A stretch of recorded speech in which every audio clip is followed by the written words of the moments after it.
Bonjour à tous et bienvenue sur C17. Nous sommes en direct de Rochefort, l'aéroport Rochefort-Saint-Aignan. Et parce qu'aujourd'hui, nous avons assisté à la pose de la première pièce pierre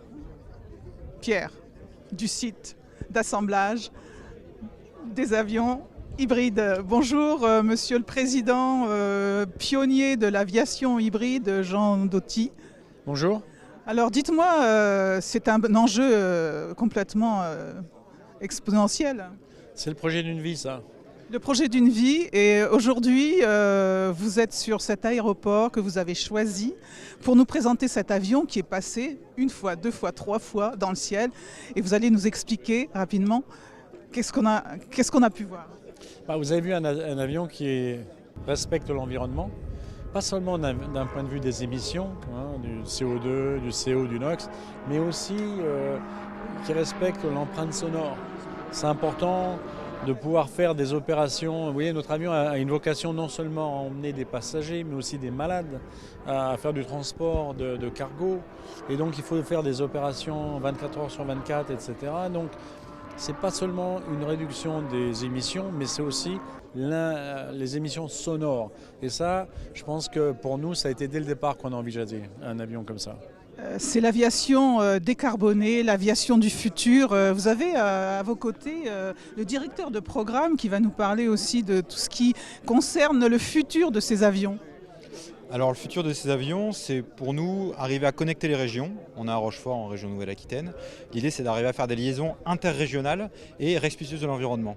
C'est-à-dire qu'on veut accéder à des petits aérodromes en limitant le bruit pour éviter des nuisances sonores pour les riverains et permettre aux gens de se déplacer sur des trajets, par exemple est-ouest en France, qui sont très compliqués à réaliser, et de connecter les régions entre elles via les aérodromes et via cette solution innovante.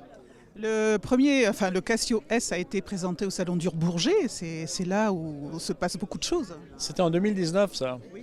On avait commencé à montrer l'ébauche de l'avion. Et ensuite, cet avion que vous avez vu aujourd'hui voler, il a fait le tour de France. Il a fait plus de 200 vols. Il a traversé la Manche, il a été en Angleterre, il est revenu. Ça a été l'avion qui a permis d'asseoir notre réputation, si vous voulez. Mais maintenant, il faut passer à une autre étape. C'est l'étape de la famille Casio, du nouvel avion. On va parler économie parce que Gérard Ponce, vous êtes président des aéroports La Rochelle, Rochefort. Et donc ça représente économiquement un enjeu aussi. C'est un enjeu. D'abord, je remercie encore Jean d'avoir choisi Rochefort.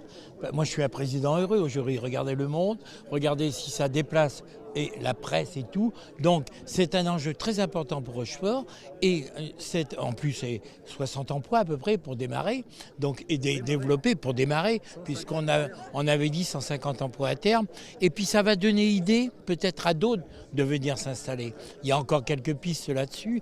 Mais ici, on a 16 hectares et on veut développer sur l'industrie, sur l'aéronautique. On a Airbus à côté. Il faut profiter de tout ça. Voilà, l'industrie à Rochefort-Océan. À l'industrie, à Rochefort-Océan. Et des emplois à la clé. Et des emplois à la clé. Mais c'est vrai qu'on a travaillé 1 an pour avoir Voltaire aussi. Et moi, j'en suis très heureux et je le remercie encore parce que ça va donner un nouveau souffle à l'aéroport. Eh bien, merci Gérard, merci messieurs. Et puis, bonne continuation et bonne chance. Merci à toi. Merci. Merci. Il faudra que... À bientôt sur C17 et toujours en direct.